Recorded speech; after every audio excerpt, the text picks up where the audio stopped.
Buenas tardes. Bueno, hoy vamos a empezar con un tema nuevo que es factorización prima. En realidad es una continuación de divisibilidad, pero es la factorización prima que tiene todo número entero. Eso es lo que vamos a explicar hoy. Repasemos primero algunos conceptos de divisibilidad para refrescarnos respecto. Entonces, repaso de divisibilidad,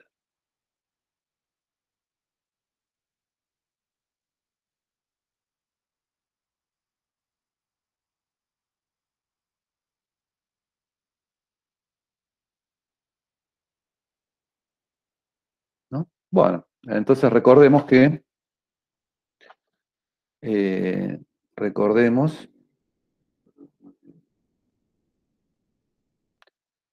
que dados dos enteros A, B, pongamos A distinto de cero, decimos que A divide a B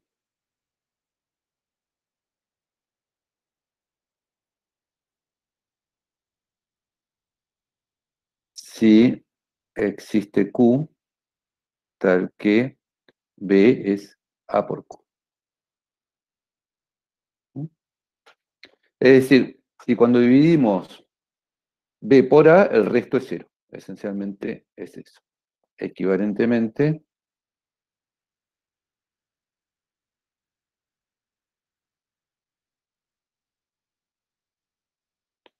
si A divide a B, si eh, cuando dividimos B por A,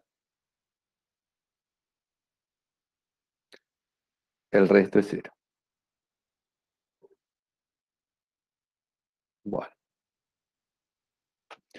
Eh, ¿Qué propiedades tiene esta relación, ¿no? Divide A es una relación con las siguientes propiedades, y muchas más, por supuesto, ¿no? Pero las más obvias primero. ¿Mm? Si A divide a B, bueno, la primera de todas, pongamos las que determinan que es una relación de orden. A divide A divide a B y B divide A, entonces, bueno, si los dos son positivos son iguales, si no es B es igual a más menos A. ¿Mm? Eso es una mezcla de dos resultados. Y si A divide a B y B divide a C, entonces A divide a C, ¿no? Es una propiedad transitiva, ¿no? Son todas bastante obvias y bastante sencillas, ¿no? De demostrar. Pero tenemos otras propiedades que también son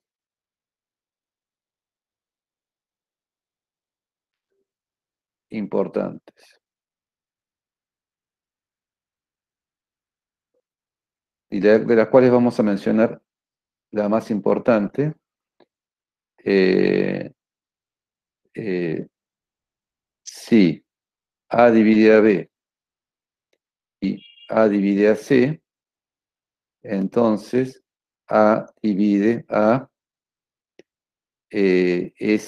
SB más TC para todo ST perteneciente a C.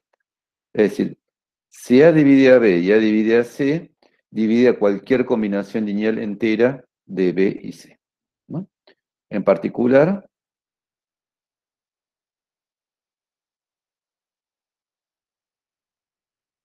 se pueden derivar varias propiedades A divide a B y A divide a C, implica que A divide a B más C, ¿no? Eso es poner S igual T igual 1. Y también A divide AB menos C. Eso es poner S igual 1, T igual a menos 1. Y así sucesivamente. Uno puede hacer cualquier combinación lineal entera, ¿no? Y en realidad A divide A más menos B más menos C. Cualquier símbolo que ponga, eso es para S igual más menos 1 y T igual más menos 1. Bueno, y esta propiedad se usa mucho. Esta es una propiedad que se usa mucho, que hay que acordarse.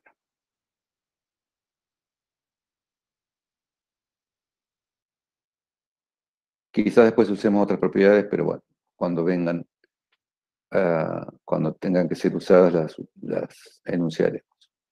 Esta es la propiedad importante que vamos a usar hoy, seguramente. Bueno, después vimos el máximo común divisor.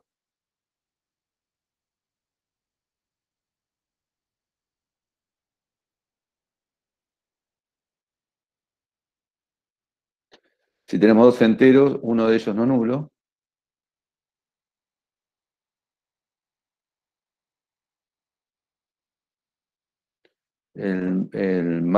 D es el máximo común divisor de A y B si, primero, D divide A y D divide a B, y segundo, era A y B, creo, en el apunte.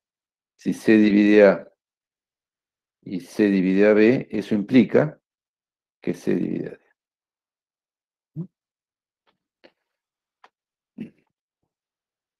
Bueno, el máximo común divisor es un divisor común a ambos números que tiene esta propiedad, ¿no? Resultado importante, que lo vimos cuando demostramos la existencia. eh, es decir, en principio se define así el máximo común divisor y no se sabe si existe y si es único. Bueno, nosotros demostramos en la clase pasada, o por lo menos dijimos que se podía demostrar, que el máximo común divisor existía y era único, ¿no? Entonces sea D el máximo común divisor, y acá me faltó D mayor que C, ¿no? Sea D el máximo común divisor entre A y B, ¿no? Entonces, existen ST tal que D es combinación lineal de A y B. Este resultado también es muy importante,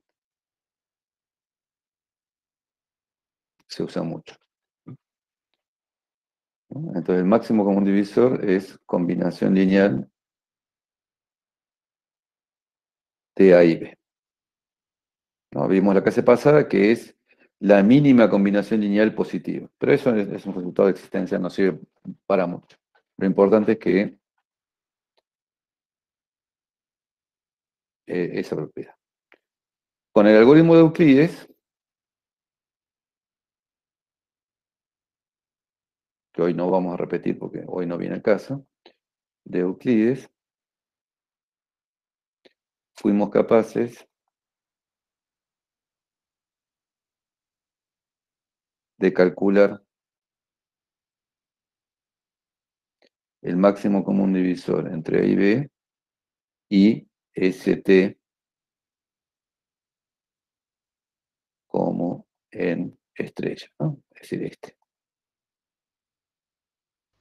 ¿no? Tal que D es el SA más TB, ¿no?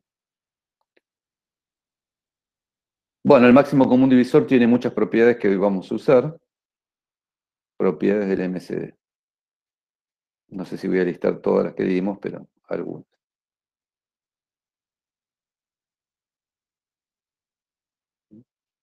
El máximo común divisor entre A y A es el módulo de A, digámoslo así. Digamos, si A es positivo, bueno, no quiero poner, no compliquemos la notación. Es A si A mayor que cero, ¿no? Si no es menos A. El máximo común divisor entre -2 y -2 es 2, ¿no? El máximo común divisor entre A y B es igual al máximo común divisor entre B y A. El máximo común divisor entre A y B es lo mismo que el máximo común divisor entre más menos A más menos B. No importa los signos.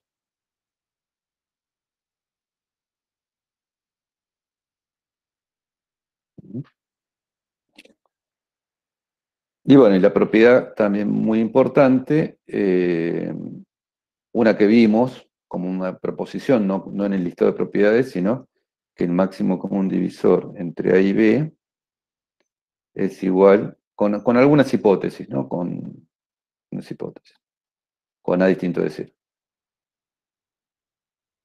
entre A y B menos A, ¿no? Acá, así cero no tiene sentido, no, sigue siendo. Pero más generalmente aún, si A distinto de cero y B es igual a A por Q más R, implica que el máximo común divisor entre A y B es lo mismo que entre R y A, o en otro orden, bueno, no importa, el orden. Lo vamos a sacar, así que con la misma denotación, ¿no? Esta propiedad es muy importante, hoy la vamos a usar, y es en la cual se basa el algoritmo de Euclides, ¿no? El algoritmo de Euclides, para calcular el máximo común divisor, se basa en,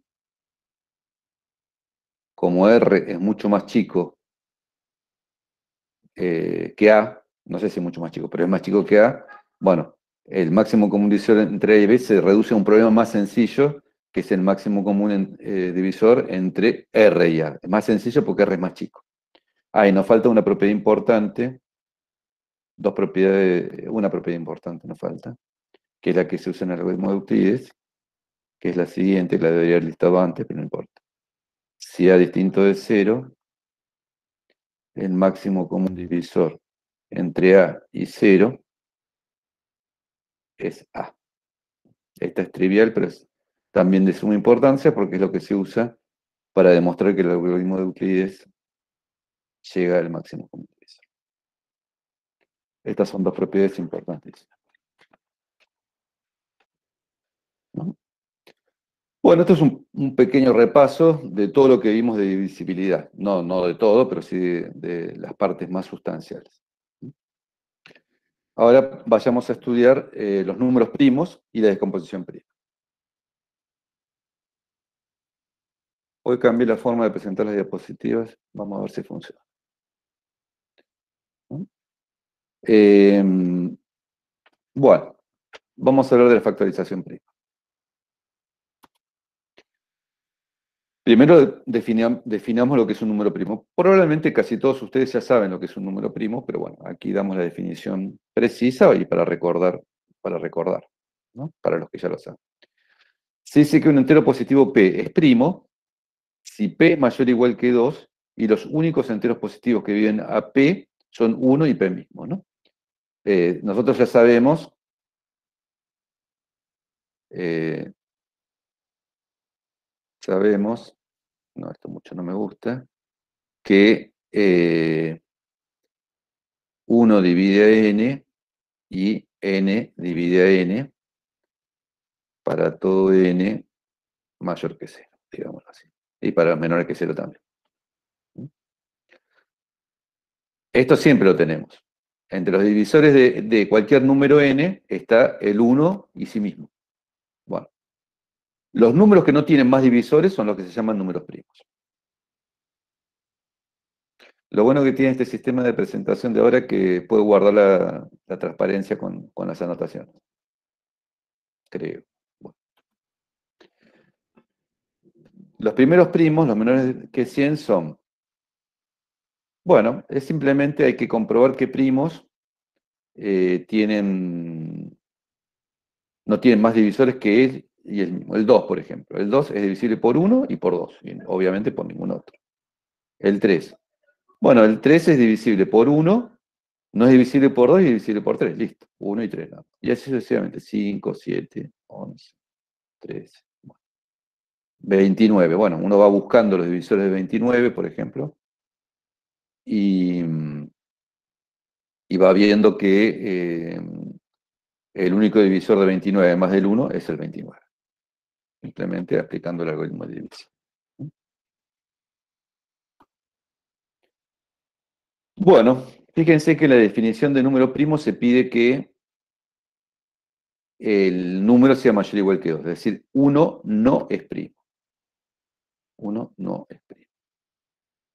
Ah, si esto se ve. Ahí está. Es como que es más flexible de esta forma. 1 no es primo. Eso es importantísimo. Bueno, no sé si es tan importante, pero hay que saberlo. Es algo básico para saber. Observemos lo siguiente. P es primo si solo si P es de la forma M1 por M2, donde M1 es 1 y M2 es P, o M1 es P y M2 es 1. No hay otra forma de conseguir P, ¿no? Porque si P es M1 por M2, significa que M1 divide a P y M2 divide a P. Bueno, entonces M1 es O1 o P y M2 es O1 o P. Como obviamente ambos no pueden ser P, ni ambos pueden ser 1, tiene que ser uno igual a 1 y otro igual a P. Por el contrario, si M no es primo,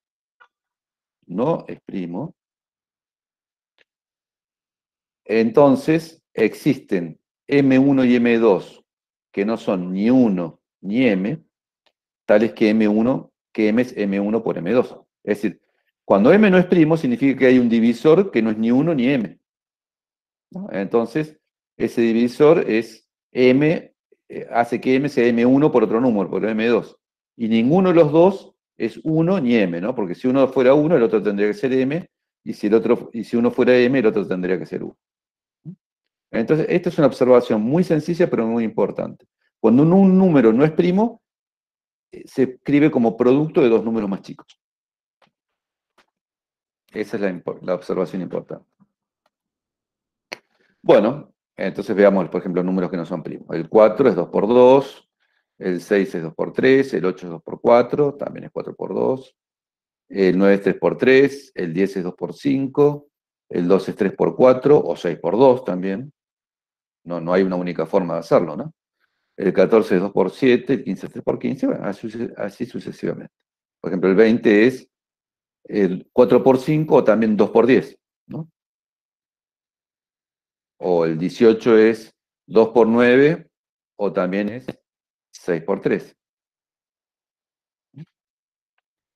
Hay varias formas, por ahí puede haber varias formas de escribirlos, pero lo importante acá es que los dos números con los cuales se obtiene el número, los números más chicos, con los cuales se obtiene el número son más chicos que el número, ¿no? Los dos, y más grandes que uno. Ninguno puede ser, ninguno es ni uno ni el mismo número. Veremos ahora a continuación que todo número entero positivo puede expresarse como producto de primos. Es decir, los primos son los ladrillos fundamentales de los números naturales, en el sentido que, con respecto a la multiplicación, que todo número natural se puede escribir como producto de primos, ¿no? Por ejemplo, 825 es 3 por 5 por 5 por 11. Estos números 3, 5 y 11 están en la lista de números primos más chicos que 100.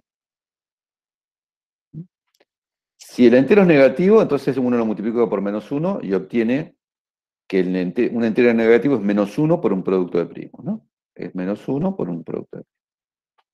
Siempre es un producto de primos por más o menos un producto de primos, cualquier número entero. Excepto el 0, ¿no? Que no es producto de primos. Y el 1 tampoco. Ni el 0 ni el 1 son productos de primos. Como consecuencia del axioma del buen orden, ahora lo vamos a ver, obtenemos que todo entero positivo es producto de primos. Con la salvedad que si P es primo, también lo consideramos un producto de primos, ¿no? Es como una generalización de producto de primos. El producto de primos puede ser de 2, 3, 5 o un primo, ¿no? Si un número primo es producto de primos. Esa es una definición medio, digamos, que nos sirve para generalizar el resultado. Entonces, todo entero mayor que 1 es producto de números primos. Este es el resultado. ¿Cuál es la idea? La idea es la siguiente. Supongamos tenemos un conjunto, ahora no me acuerdo cómo lo llamé, pero pongámosle ahora aquí X, creo que era B.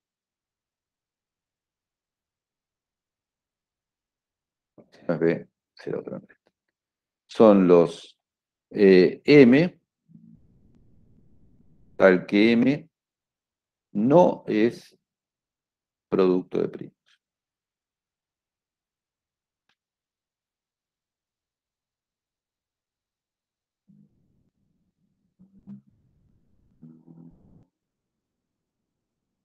Y M mayor que 1, ¿no?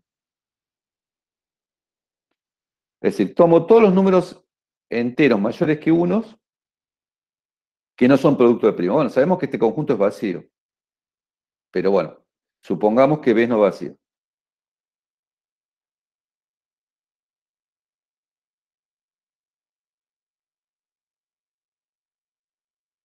Supongamos que B es distinto de vacío, ¿no? Llegaremos a un absurdo.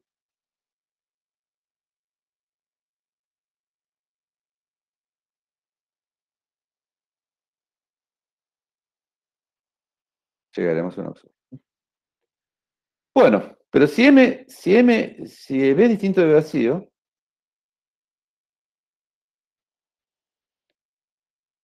por buena ordenación, implica que existe un M0 mínimo en B,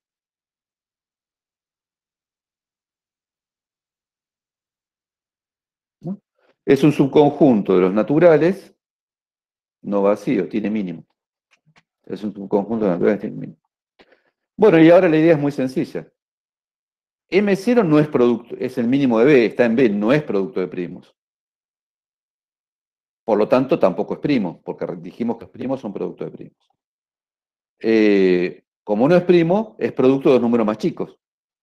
Como son más chicos esos números, no están en B, porque M0 es el mínimo, ¿no? Al ser números más chicos, distintos de 1, que no están en B, son producto de primos. Entonces, M0 es producto de dos números que son producto de primos. Entonces, a su vez es producto de primos el mismo. Y ahí se llega a la contradicción, ¿no? Entonces, M0 es el mínimo de B. Luego, M0 no es primo. M0 no es primo. Implica que M0 es igual a M1 por M2 con 1 menor que M1 y M2 y menores que M. Lo importante es esto, que son menores que M, ¿no? Eso implica, y que son mayores que 1 también, ¿no? Eso implica que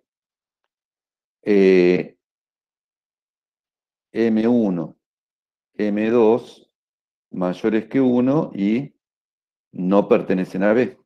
Eso significa que son producto de primos. Implica que M1 y M2 producto de primos. Eso implica que M0 igual a M1 por M2 es producto de primos.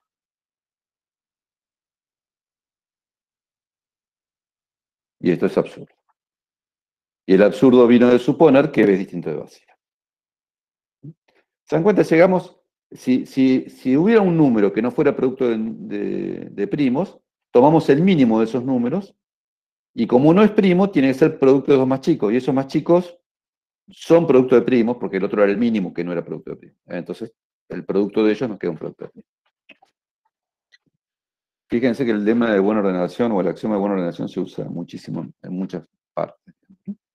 Bueno, aquí está la demostración. Profe, Sí, Preguntan en el chat, ¿cómo sabe que los dos, que el mínimo es un producto de primos? oh, eh, no, yo no sé qué es un producto de primos. Es decir, eh, yo sé que no es, yo sé que no es primo, ¿no? Si está en B no es primo, porque B son los conjuntos que son producto de primos, o primos, digámoslo así. Lo que pasa es que como a un primo lo considero producto de primos es, estos son los conjuntos que no son producto de primos, ni son primos, obviamente. Entonces, si yo tomo el mínimo de B, que es M0, no es primo, no es producto de primos, en particular no es primo. Si no es primo, es producto, acá no estoy diciendo que sea producto de primos, estoy diciendo que es producto de dos números más chicos. M0 es producto de M1 y M2, que son más chicos. Como son más chicos, no están en B, porque M0 es el mínimo. Como no están en B, son producto de primos. Como son producto de primos, M1 y M2 son producto de primos, el producto de ellos, M1 por M2, también es producto de primos. Con lo cual llegamos a que M0 es producto de primos, por lo tanto no está en B, por lo tanto absurdo, porque M0 está en B. Y el absurdo vino de suponer que B es distinto de base. Ahora repasemos de nuevo por tercera vez. Tenemos B, son todos los números mayores que 1, porque el 1 no es producto de primos, donde N no es producto de primos.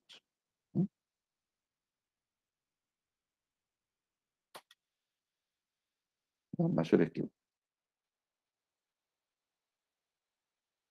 Si B es distinto de vacío, por buena orden de acción existe un mínimo M de B. Lo que llame M0 acá se llama M.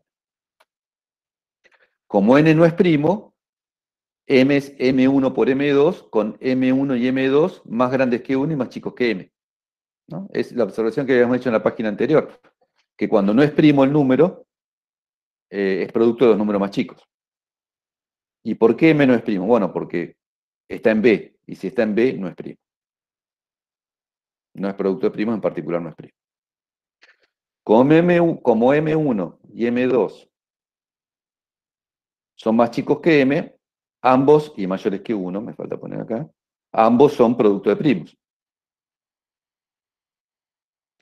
Luego, si M1 es producto de primos y M2 es producto de primos, el producto de productos de primos es producto de primos, y con lo cual se sigue un absurdo. Y el absurdo vino de suponer que B es distinto de base. Al ser distinto de vacío tenía un mínimo y ahí se produjo una serie de implicaciones que me llevaron a absurdo. Bueno, este teorema nos dice entonces que todo número es producto de primos.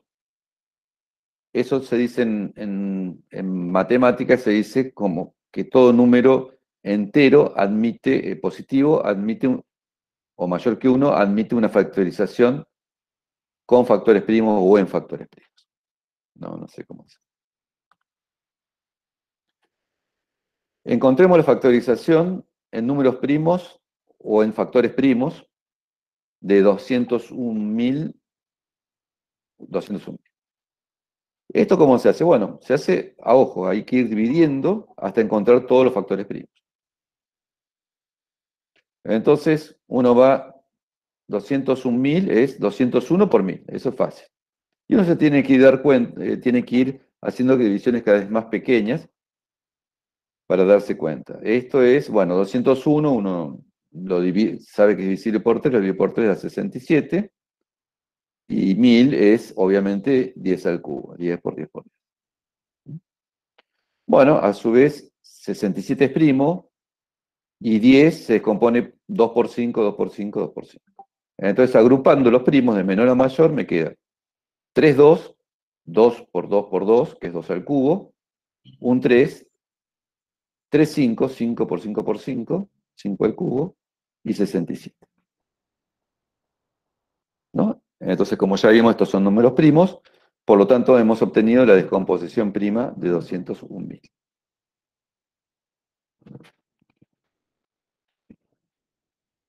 Profe, Sí, ¿cómo relaciono esto? con el absurdo que dijo recién, como para entenderlo bien. No, bueno, lo que pasa es que las cosas que vienen por un absurdo, eh, justamente no, digamos, no se pueden poner ejemplos porque no existe, digamos, este conjunto B es vacío, digamos, ¿no? Entonces no hay ningún ejemplo, no puedo hacer ningún ejemplo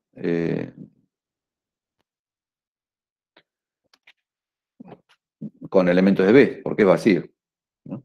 Es decir, no puedo relacionar el número este de aquí. Digamos, lo único que puedo decir es que, como es un número entero, tiene que tener una descomposición prima. No puede estar en B porque B es vacío, digamos. Ah, o sea que el absurdo lo usó básicamente para afirmar de que sí o sí, no se dice, B va a ser un conjunto de primos, multiplicación de No, primos. el absurdo lo usé para demostrar que B es vacío.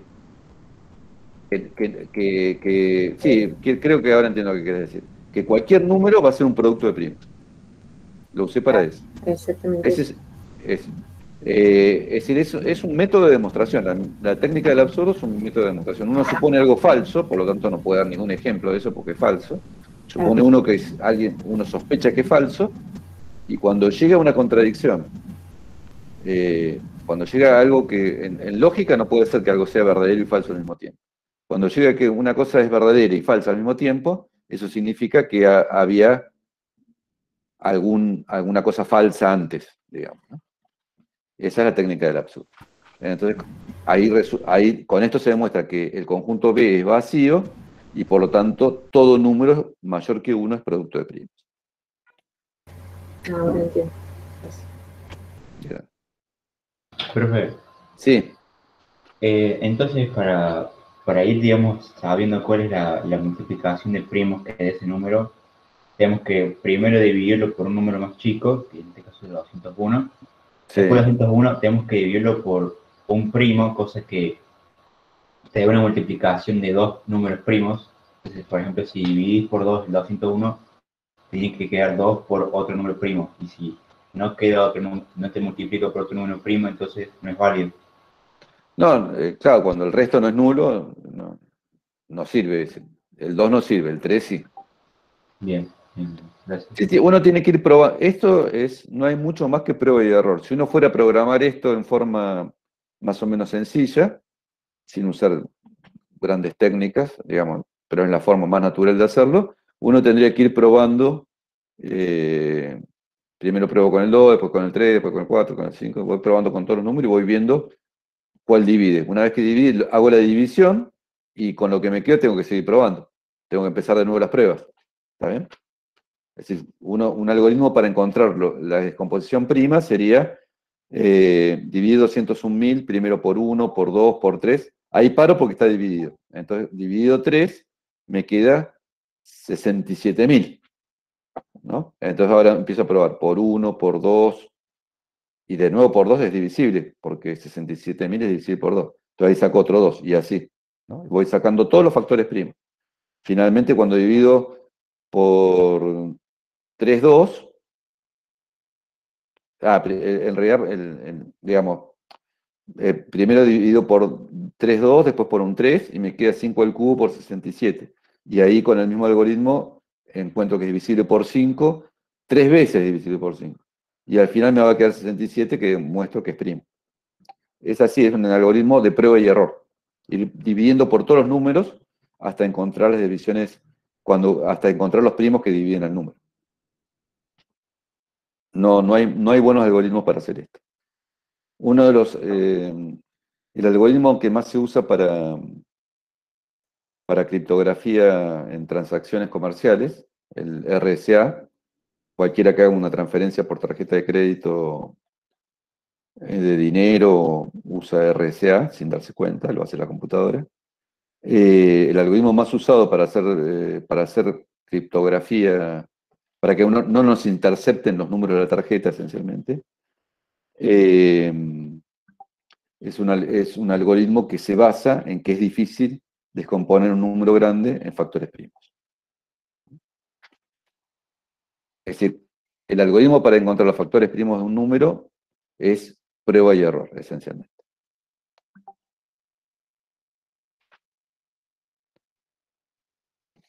Bueno, vamos a ver algunas propiedades de los números primos. Sea A un número entero y P un número primo, ¿no? Recordemos que P es primo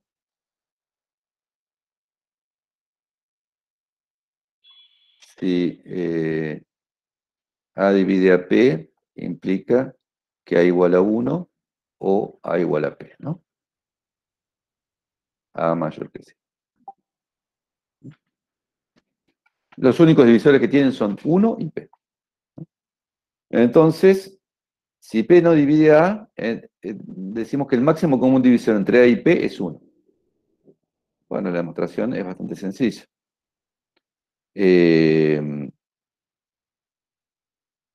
Hagámosla, sea D igual al máximo común divisor entre A y P.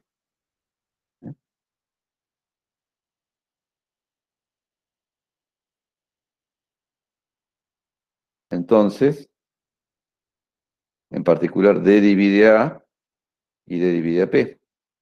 Pero si D divide a P, fíjense, vamos a remarcar esto.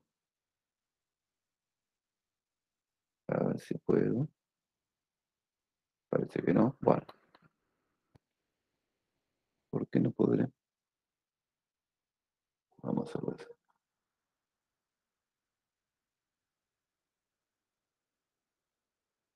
Bueno, si A divide a P, implica que A es igual a 1 o A es igual a P.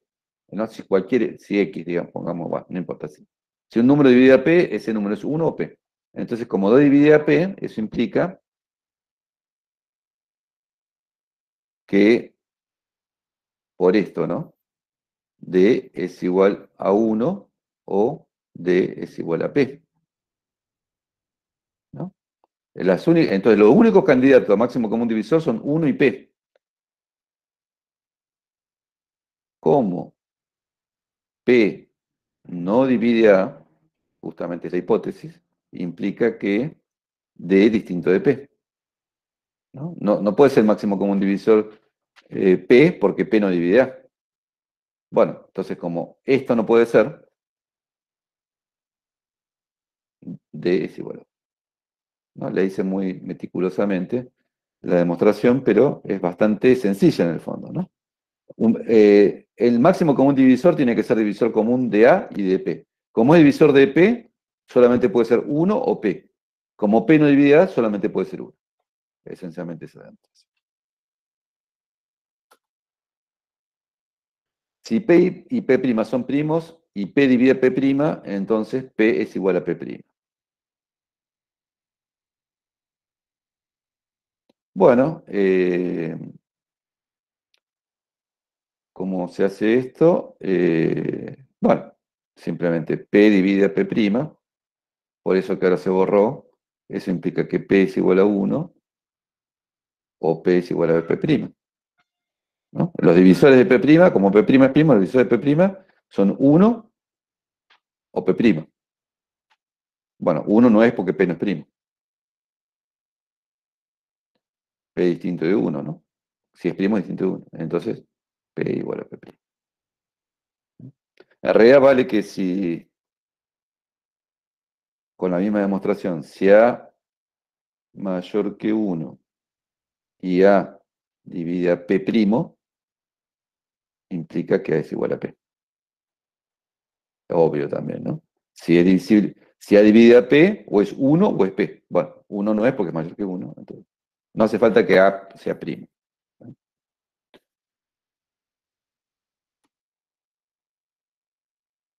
Bueno, acá está la demostración de los dos hechos.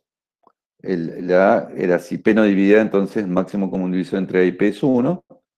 ¿Y cómo se demuestra? Como los únicos divisores de P son P y 1, y P no divide A, el único divisor común de P y A es 1. Lo que les dije, dicho de otra forma. P' en la B, P' es primo, ¿no? Tenemos que P divide P' y P' primo. Por lo tanto, tiene solo dos divisores posibles, 1 y P'. Como P no es 1 porque es primo, entonces P es igual a P'. Es bastante sencillo.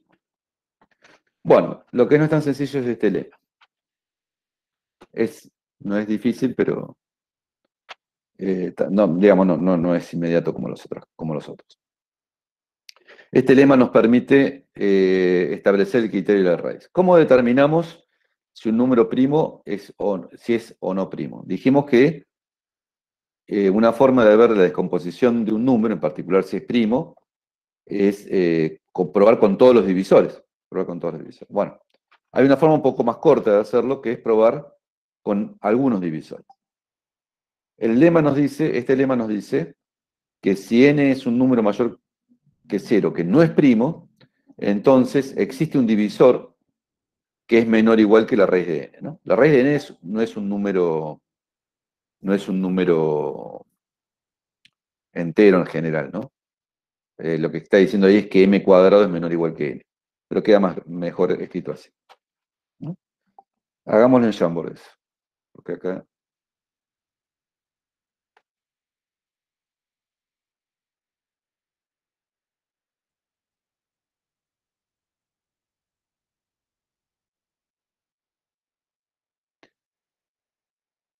sea a ver cómo era el enunciado. N mayor que 0. Bien.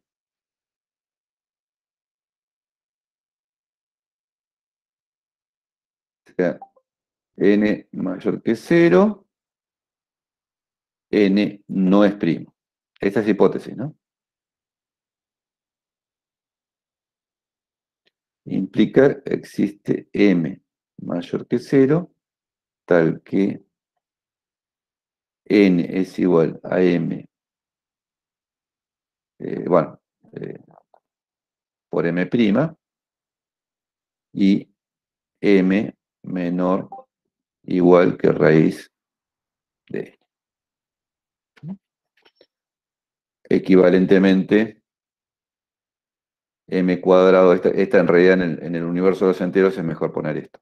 M cuadrado menor o igual que. Pero en realidad se usa más esta versión. No, esta desigualdad elevada al cuadrado me queda m cuadrado menor o igual que la raíz de n al cuadrado, que es n. ¿No? En esta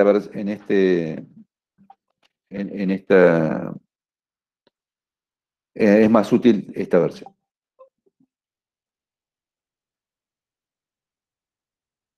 ¿Cómo se demuestra esto? ¿No? A ver cómo haremos.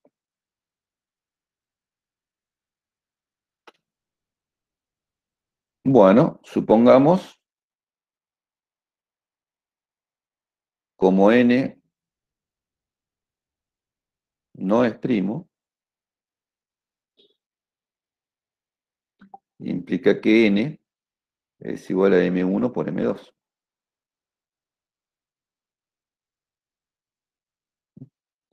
Con, recuerden, 1 menor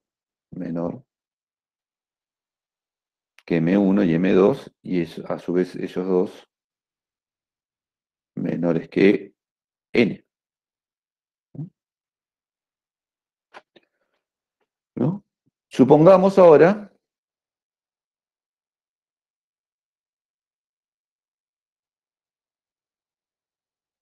que m1 y m2 son menores, pongámoslo con comas porque queda más prolijo, m1 y m2 son menores que raíz de n, raíz de n.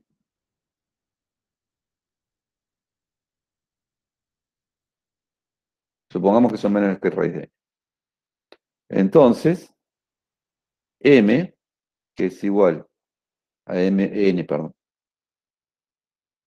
n, que es igual a m1 por m2, es menor que raíz de n por raíz de n.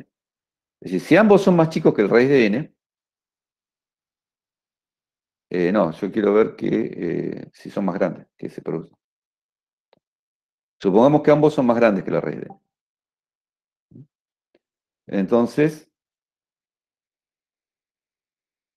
Yo quiero ver que, es decir, lo que voy a probar que uno de estos dos divisores es más chico o igual que la raíz, ¿no?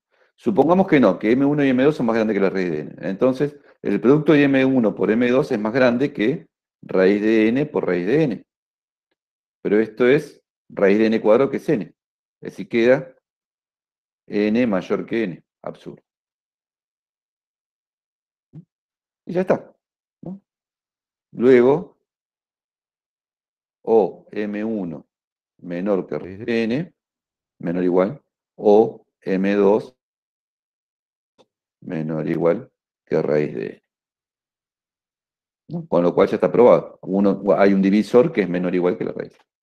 ¿Se dan cuenta? Al ser producto de dos números que no son ni 1 ni n,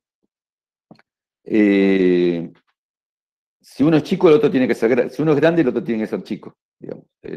Digamos, es por eso que siempre uno de los dos, a mitad de camino está la raíz. Entonces siempre uno de los dos va a ser más chico que la raíz de n. O igual, ¿no? En el caso de, por ejemplo, 25 es 5 por 5. Ahí los dos son iguales a la raíz de n. Profe, ¿lo puedo explicar de nuevo? No te escucho bien.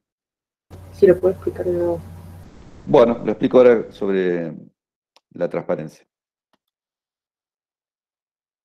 Si n es mayor que 1 y no es primo, entonces, como dijimos, cuando no es primo, es producto de dos números que no son ni 1 ni el mismo número, ¿no?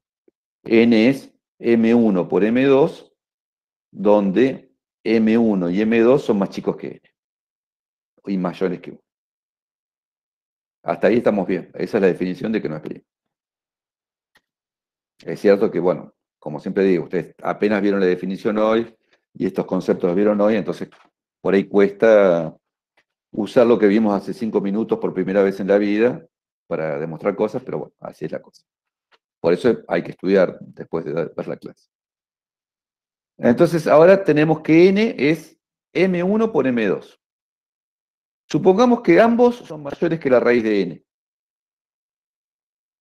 ¿no? Nosotros queremos ver, veamos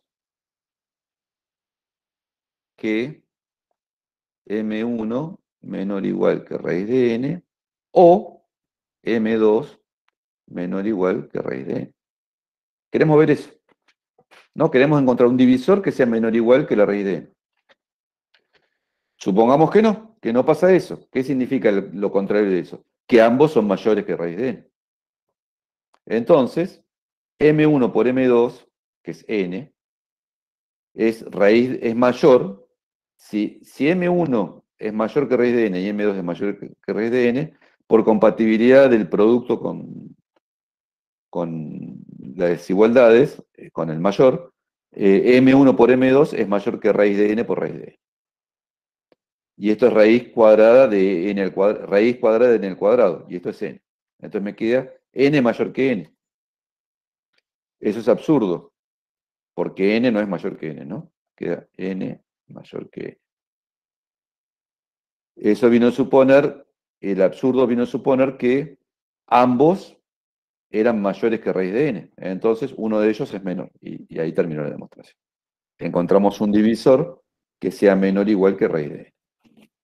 ¿Está bien? Sí, ahora lo entendí. Bien.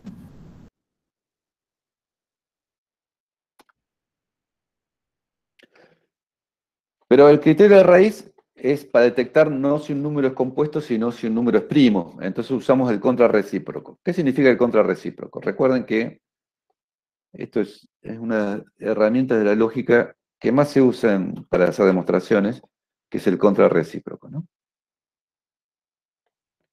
Lo voy a repasar, ya lo he mencionado varias veces, pero repaso.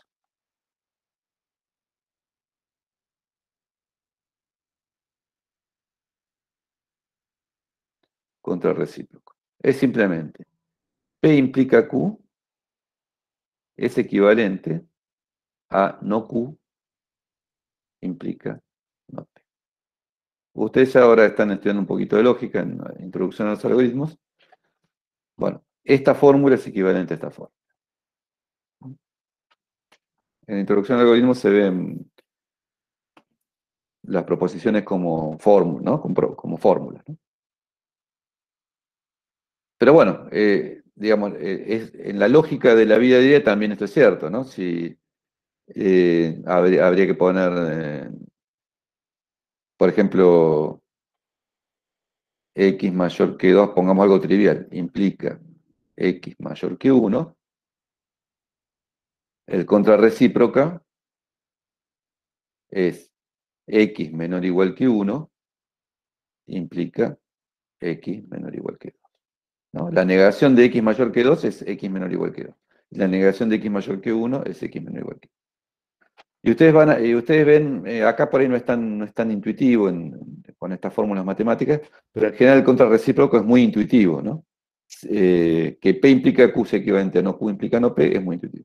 Más allá de la intuición, es algo que se usa mucho. Aunque no lo tengan en forma intuitiva, lo van a tener que usar. ¿Cuál es el contrarrecíproco de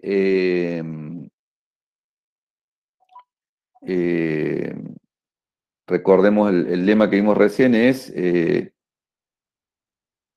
compuesto, ¿no? Compuesto significa que no es primo. Bueno, pongámoslo porque no definimos lo que es número compuesto. Se los digo ahora, compuesto que no es un número. En n no es primo,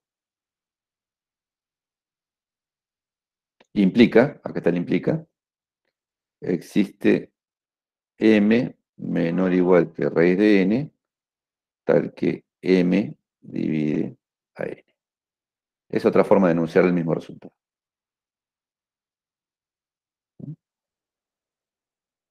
¿No? Hay un número menor o igual que la raíz de n que lo divide. El contrarrecíproco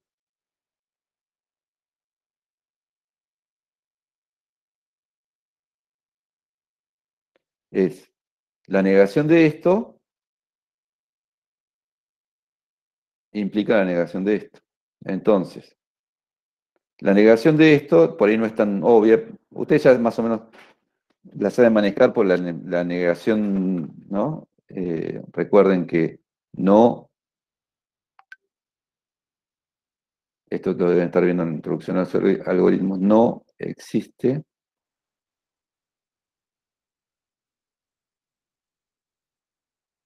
P, en realidad no sé si está bien escrito, pero es lo mismo que para todo no existe X, P de X, es lo mismo que para todo X, no P de X, ¿no?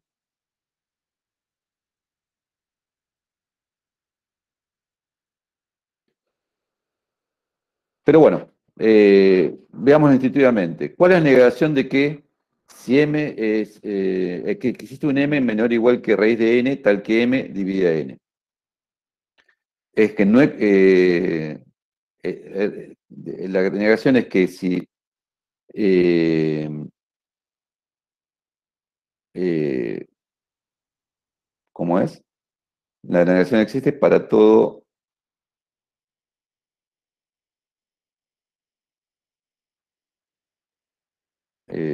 acá n no es primo, la negación es fácil. N es primo.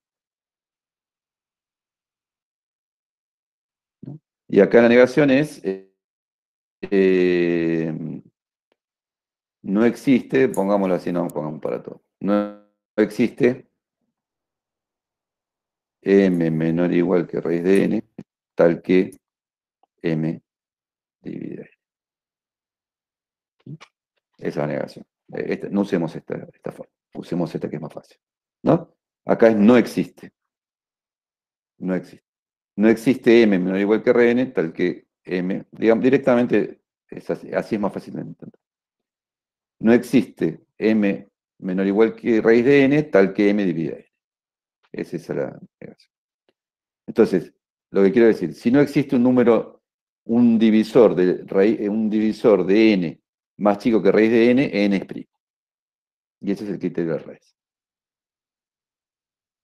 Vamos a verlo más allá del contrarrecíproco, acuérdense el resultado, ¿no?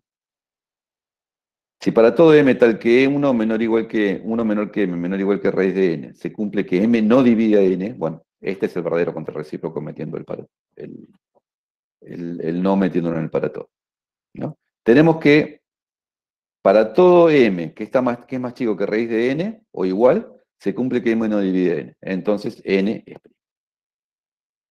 Es el contrarrecíproco, ¿no? Usando esto que después taché, pero que en realidad usando esta, ¿no? Vamos a...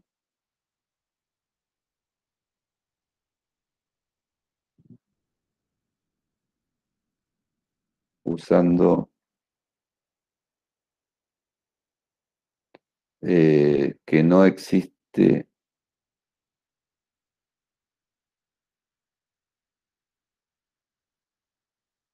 P de X, es decir, la negación de existe X, P de X es lo equivalente en la lógica a para todo X, no P de X. Entonces, usando eso, negando esto es para todo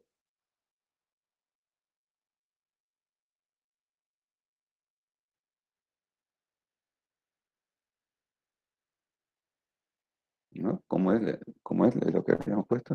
Hasta yo me confundo.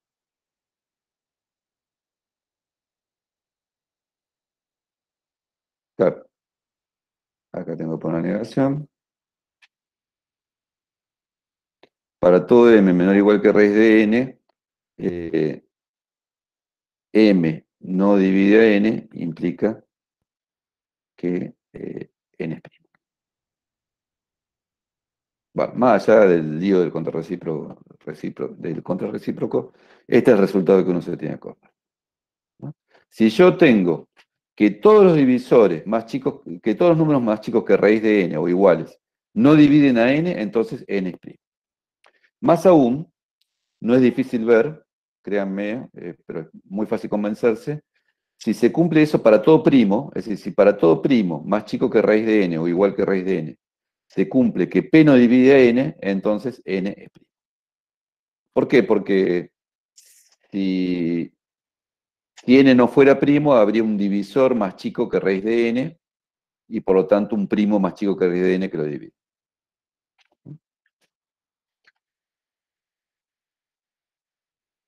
Verifiquemos si el 467 es primo o no.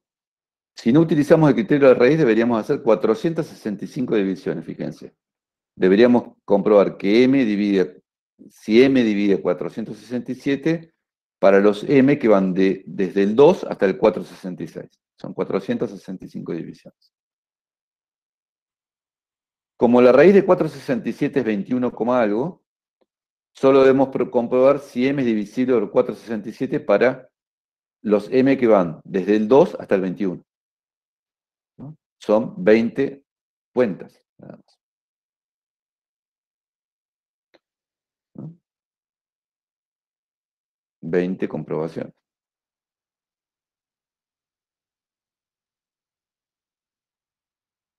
¿no? 20 o 19.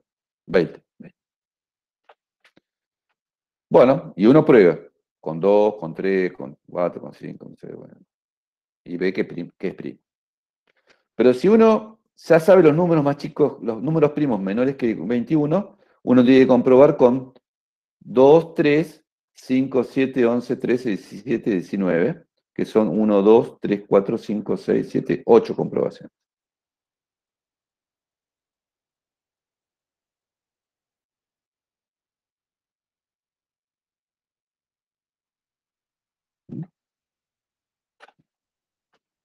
¿No? Entonces uno es fácil, por ejemplo, hagamos un ejemplo. Hagamos un ejemplo para que...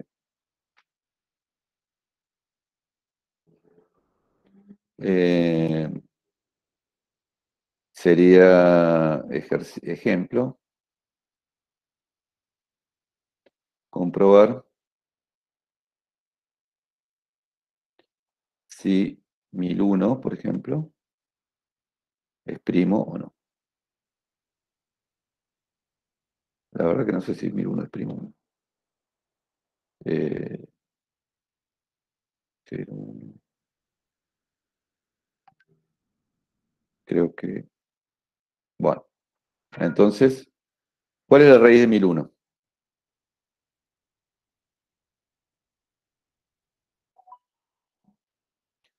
Bueno, uno lo puede hacer, digamos, uno no tiene por qué sacar raíces, ¿no? 30 por 30 es 900. 33 por 33, no sé cuánto da, pero quizás, digamos, supongamos es menor que 35. Eso seguro. 35 por 35.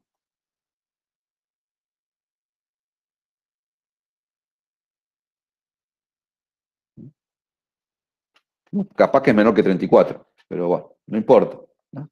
Entonces debo probar con los primos menores que 35, ¿no? Entonces, bueno, 2 no divide a 1001. 3 no divide a 1001, ¿no? Un divisor 3. Bueno, y después hay que hacer cuentas, ¿no? 5, bueno, 5 está claro que no divide a 1001, ¿no? Fíjense, bueno, para que divida 2 divida a 1001 tendría que ser par, no lo es. Para que 3 divida a 1001 debería ser que la suma de los dígitos sea un múltiplo de 3, no lo es. Para que 5 divida a 1001 debería terminar en 0 o en 5, no lo es. Bueno, después 7, para que 7 no divida a 1001, bueno, hay que hacer la cuenta. Hay que usar el algoritmo de división, ¿no?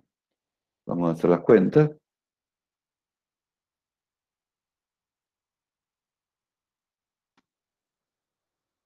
Ah, sí, es divisible por 7.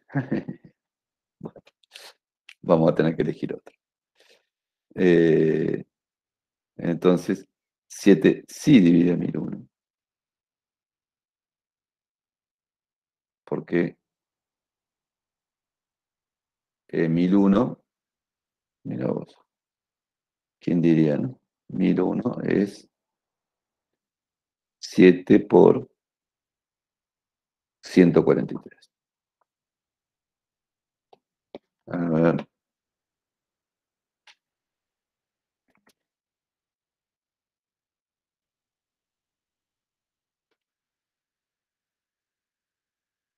A ver, busquemos uno que sea primo.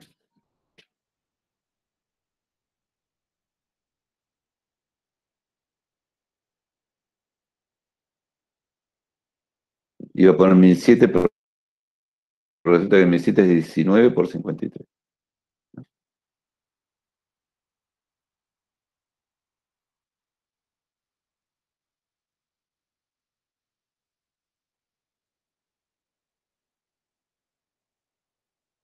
¿No? Siempre fíjense que hay uno que es más chico que la raíz, eso es lo importante, ¿no?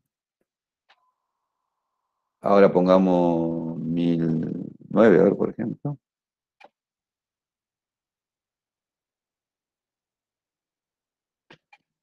9.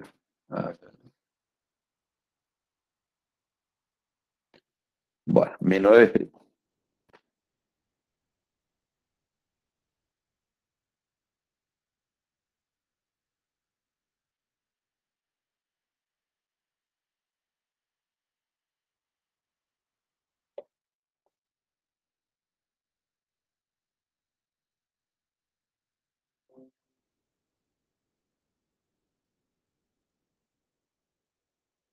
Bueno, solución, ¿no? Eh, a ver cuánto es.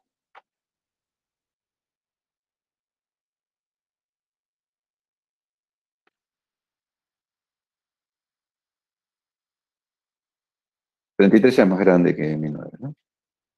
33 por 33 es igual a 1089. Más grande que 1009.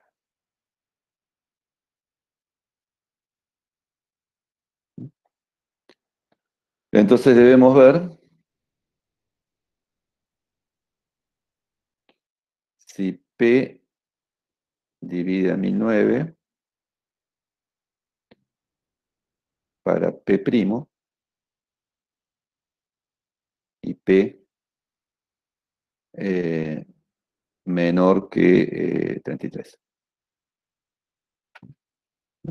¿Y cuáles son los primos? Entonces P es igual a 2, 3, 5, 7, 11, 13, 17, 19, 20, 21, 22, 23, 26, 27, 28, 29,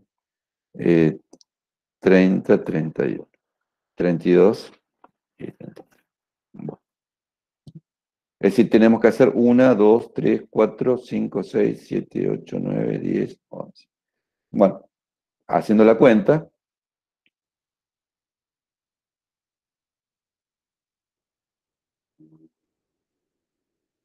es fácil ver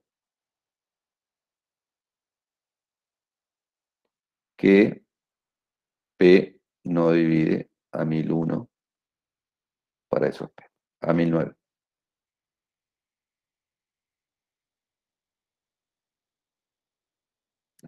Eso implica 1009 es primo. Este es el algoritmo, no hay ningún misterio. No el algoritmo, el método. Entonces, si ustedes quieren hacer un programa para chequear si un número es primo o no, averiguan la raíz del número y comprueban todos los divisores. A veces saber cuáles son los primos es complicado, pero digamos, la forma más fácil de implementarlo es calculan todos los divisores más chicos que la raíz, más chicos o iguales que la raíz. Se fijan si divide el número, bueno, si no lo divide, el número es primo. Este es el criterio de la raíz.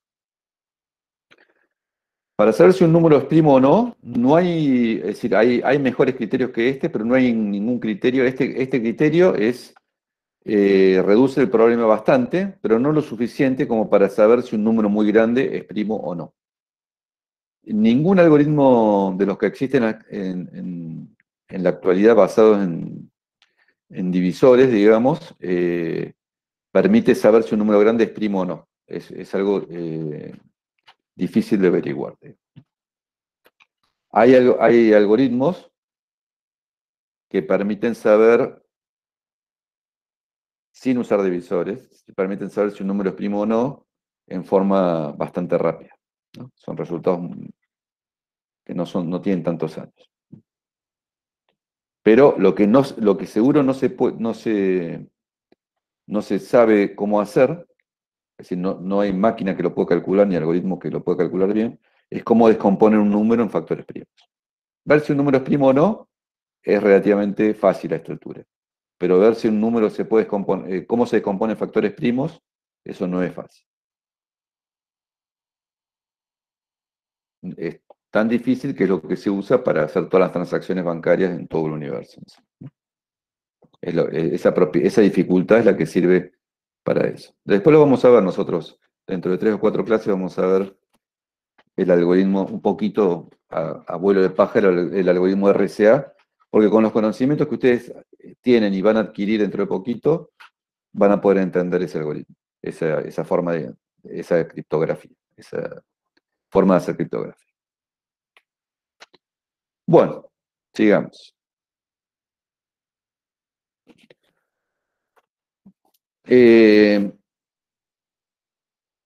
Si P divide X por Y, entonces P divide X o P divide Y, si P es un número primo. Este es un tema muy importante. En realidad, hasta uno podría definir lo que es un número primo dando esta definición, que es mucho menos intuitiva, pero es tan poderosa. Es decir, todo lo que podemos deducir de números primos se puede deducir a partir de esta definición, ¿no? Es fácil probar que si un número cumple esta propiedad, entonces es primo. Lo que vamos a ver ahora es que si P es un número primo, vamos a hacer un poquito de teoría también. No están en las transparencias, pero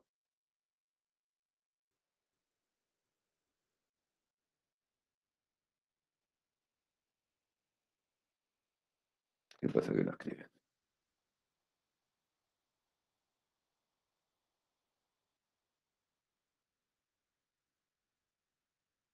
Proposición. Si P', o sea P', entonces P divide X por Y implica que P divide X por P dividida I. Veamos la demostración. ¿Eso, Bueno, profe, viene que todo número puede expresarse como producto de primos? después se prueba eso, que todo número puede expresarse como número. Es decir, esto ayuda a probar la unicidad de ese resultado. Claro, Digamos. muchas gracias. Sí, sí. Ahora lo vemos. Sí, tiene que ver con ese resultado, con el teorema fundamental de la aritmética. ¿Cómo se demuestra esto? Bueno, vamos a hacerlo breve porque tampoco quiero que esto sea una clase tan teórica. Es teórica, pero no quiero que haya tantas demostraciones. Acá medio que hacemos la última, quizás. Como P',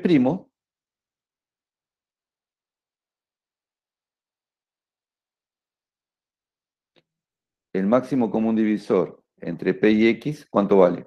Eso lo vimos al principio. Los únicos máximos comunes divisores posibles son 1 y P, porque son los únicos divisores de P. Bueno, es 1 o P. Si el máximo común divisor entre P y X es P, eso implica que P divide X. Listo. Es una cosa que podríamos probar. Si el máximo común divisor de Px es 1, bueno, acá vamos a usar esa propiedad tan importante, que yo la remarco siempre, tan importante, que el máximo común divisor es combinación lineal entero de los números. Eso implica que 1 es SP más TX, ¿no? Con S y T enteros. ¿No? Si multiplico por I, multiplicando por I,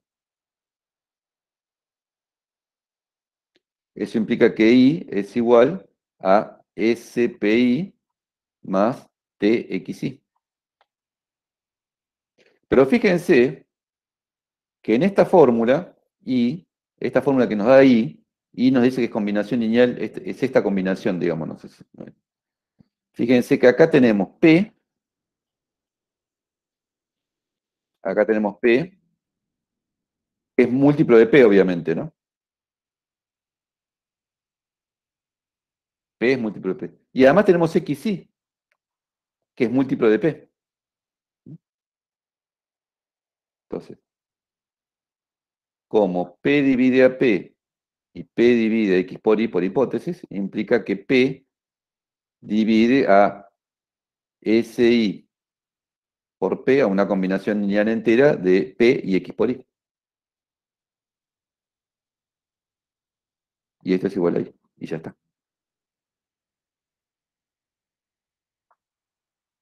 Esta no es una demostración fácil. Es corta, pero no es fácil, ¿no?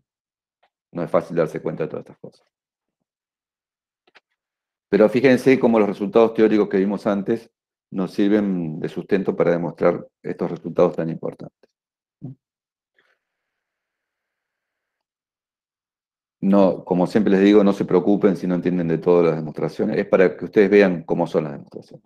Estas son demostraciones lindas porque son elementales en el sentido que son unas pocas líneas donde no se usa ningún resultado superteórico y son elementales y muestran cómo es el método de demostración.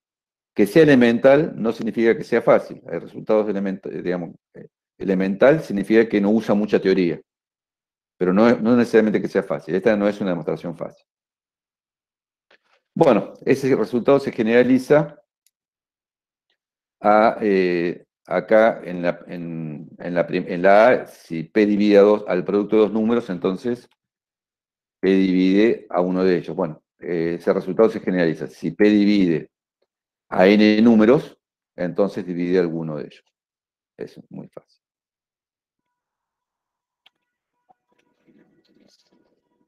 Un error común es asumir que la propiedad A se mantiene verdadera cuando reemplazamos el primo P por un entero arbitrario. ¿No?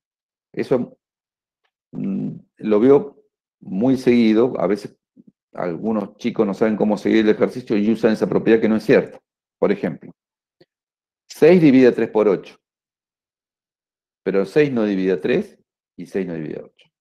¿No? Que un número divide un producto de números no significa que divida uno de ellos. Eso solamente es cierto para los números primos. Solamente es cierto para los números primos. Tengan cuidado con eso.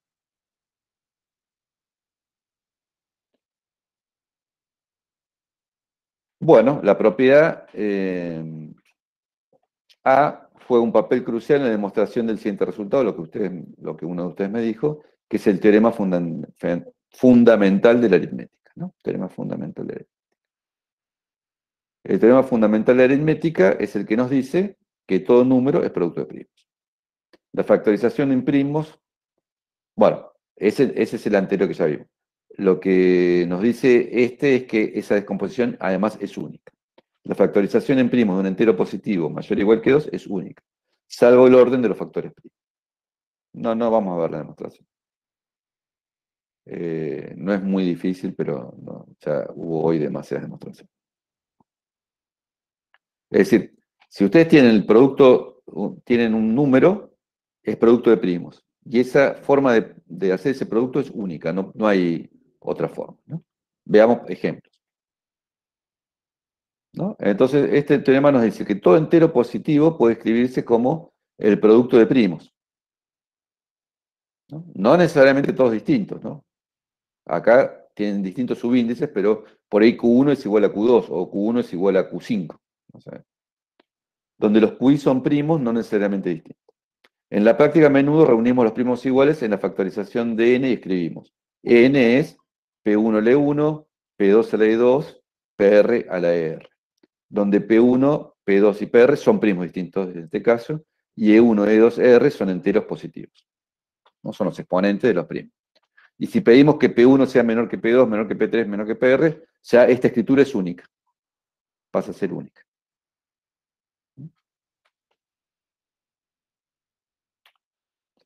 Encontrar la descomposición prima de 7000. Bueno, 7000 es, como dije antes, ¿no? Hay que hacerlo a ojo, probando, dividiendo por los números que uno piensa que pueden ser divisores. Es obvio que 7000 es divisible por 7 y por 1000. Es 1000 por 7. Y 1000 es, bueno, 10 al cubo, 10 por 10 por 10. Por 7. Pero a su vez 10 no es primo, se descomponen 2 por 5, 2 por 5, 2 por 5. ¿No? Entonces tenemos que 7000 es 2 por 5 por 2 por 5 por 2 por 5 por 7. Es parecida a esta descomposición que está acá. ¿Qué pasa si agrupamos como acá? Bueno, simplemente, como 2 está 3 veces, 2 por 2 por 2 es 2 al cubo. 5 por 5 por 5 es 5 al cubo, y 7 es 7 a la 1, digamos, ¿no? Bueno, ahí estaríamos ya terminando, digamos. La clase que viene vamos a terminar con descomposición prima. Vamos a probar que hay un número infinito de primas. En principio, sería muy agradable tener un número finito de primos, ¿no? Entonces uno dice, bueno, todo número es producto de uno de estos números. Listo, ya está. No es cierto. Hay un número infinito de primos.